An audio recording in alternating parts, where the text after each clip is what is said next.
nanti kita kasih kopiannya ya. Enggak, maksudnya biar Kampung tunjukin ke depan. sebentar. Adi, sebelum menyampaikan ini terkait dengan kasus atau perkara Jering yang sudah dilimpahkan ke Pengadilan Negeri Denpasar, maka sekarang Jering didampingi oleh sekitar 12 advokat sebagai penasihat hukum, sekitar 13 ya, tapi baru masuk 12, 3 dari Jakarta dan Bogor ya, Jakarta dan sekitarnya, kemudian sisanya dari Bali. Saya sendiri, kemudian dari Genur Office ada 4 orang, saya Adi Sumiarta SHMH, ada Saudara Juli Untung Pratama SHMKN, kemudian Komang Aryawan advokat magang, kemudian dari Kayana Law Office ada Agus Suparman SHMH, ada Gede Manik Yogiarta SHMH, kemudian dari PBHI ada Dewa Alit Sunaria, Ketua PBHI Bali, kemudian dari kantor hukum Fahmi Siregar ya, Fahmi Siregar SHLMM LLM bersama dengan satu rekan Gita. Kemudian kalau yang dari Jakarta senior kami Sugeng Teguh Santoso SH, kemudian Sior Tarigan, dan lagi satu belum masuk. Ini kuasa yang baru ditandatangani beberapa hari ini. Kemudian untuk surat keberatan, kami keberatan atas rencana sidang online dan kemudian memohon untuk sidang terbuka atau sidang tatap muka atau sidang langsung. Kami sampaikan kepada Ketua Pengadilan Negeri Denpasar, CQ, kepada Majelis Hakim yang akan memeriksa dan mengadili perkara akuo. Kami mendasarkan pada beberapa berita media online sebagai dasar kami mengajukan surat keberatan yang pada intinya kami menolak rencana untuk kami keberatan dan menolak rencana sidang online karena beberapa alasan.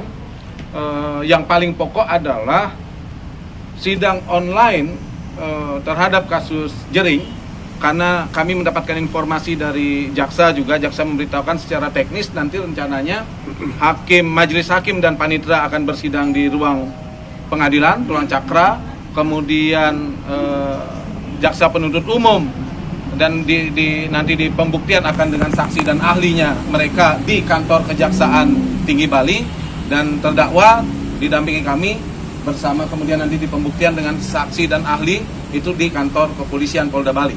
Nah, menurut kami secara teknis itu juga sangat memberatkan. Yang pada pokoknya adalah kemudian hal tersebut dapat merampas hak asasi manusia dari terdakwa atau Jering dan juga merampas hak konstitusi dari Jering, sehingga dia akan terugikan karena tidak bisa untuk mendapatkan haknya atas pengadilan yang bebas dan tidak memihak. Beberapa pertimbangannya, pertama, sidang online conference ini bertentangan dengan undang-undang. Dari undang-undang kekuasaan kehakiman dan KUHAP itu jelas pada pokoknya menyatakan bahwa terdakwa wajib hadir secara fisik di hadapan sidang, secara fisik. Jadi jika kemudian terdakwa dihadirkan dengan cara online, maka itu bertentangan dengan undang-undang, baik KUHAP maupun undang-undang kekuasaan kehakiman. Yang kedua adalah, ya ini kami nanti surat kami kopikan, kemudian sidang online ini berpotensi atau bahkan dapat menghambat upaya-upaya penggalian kebenaran material. Perkara pidana ini adalah menggali kebenaran material. Oleh karena itu, maka seharusnya seluruh pihak di dalam persidangan bisa menggali secara bebas, bisa menggali secara komprehensif, termasuk bisa melihat gestur dalam pembuktian. Misalkan gestur dari saksi, karena ini menggali material bukan formil seperti sidang perdata. Sehingga kalau jaraknya jauh, daring online itu akan menghambat proses pembuktian material, karena kita akan kesusahan. Belum lagi kemudian dengan jaringan. Ya, rentan dengan gangguan jaringan dan peretasan. Itu akan sangat mengganggu. Pas saat loading atau apa, pemeriksaan saksi, itu loading, pas prosesnya berjalan, itu kan tiba-tiba saja saksi bisa tidak independen karena bisa dipengaruhi orang, bisa dikasih tahu jawaban atau apa gitu.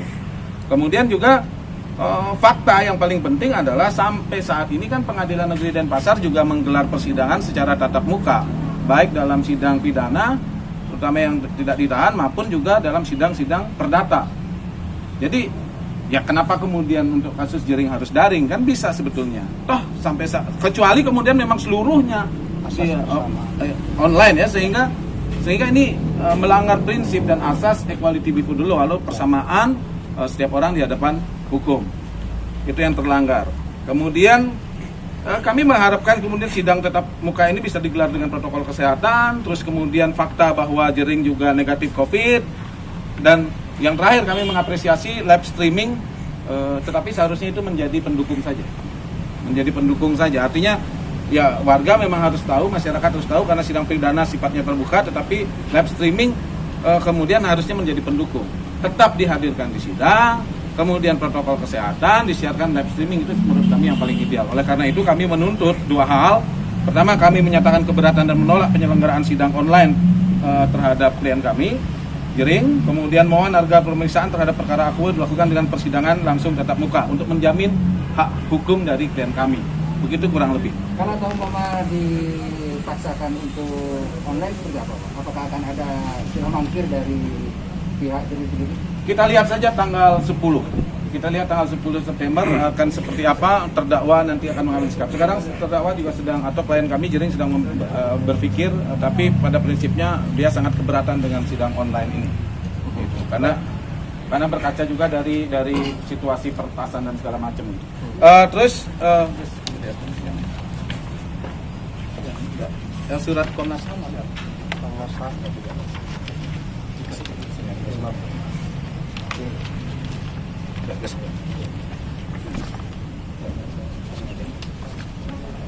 Pegang lihat. Ya, terus kami juga menembuskan surat ini kepada Komnas HAM, kepada Komisi Yudisial, dan kepada Ombudsman. Dan kemudian kami juga bersurat khusus, selain menembuskan surat yang tadi kepada Pengadilan Negeri Denpasar, kami juga meneruskan surat ini kepada 3 lembaga: Komisi Nasional Hak Asasi Manusia, Ombudsman Republik Indonesia, dan Komisi Yudisial. Begitu kira-kira kawan-kawan. Permohonan rekomendasi dan dukungan. Kami mohon agar Komnas HAM, Ombudsman dan Komisi Yudisial memberikan rekomendasi kepada PN Denpasar untuk menggelar sidang klien kami secara tatap muka. Oke ya teman-teman ya.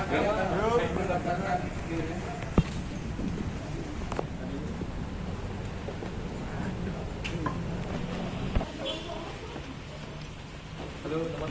Jangan lepas dulu deh.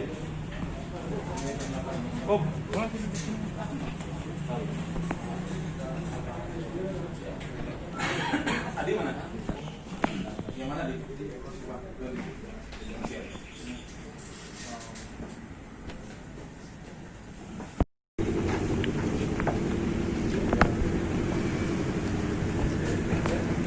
Ini surat tanda terima surat sudah kami terima. Tinggal kami akan menunggu jawaban.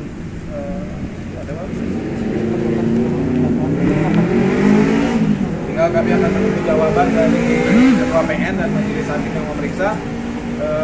Semoga saja tanggal 10 September persidangan bisa digelar tanpa online, artinya persidangan terhadap Jering bisa digelar tatap muka secara langsung, ya, untuk menjamin hak hukum, hak konstitusi dan hak asasi manusia Jering selaku terdakwa dalam perkara akuo.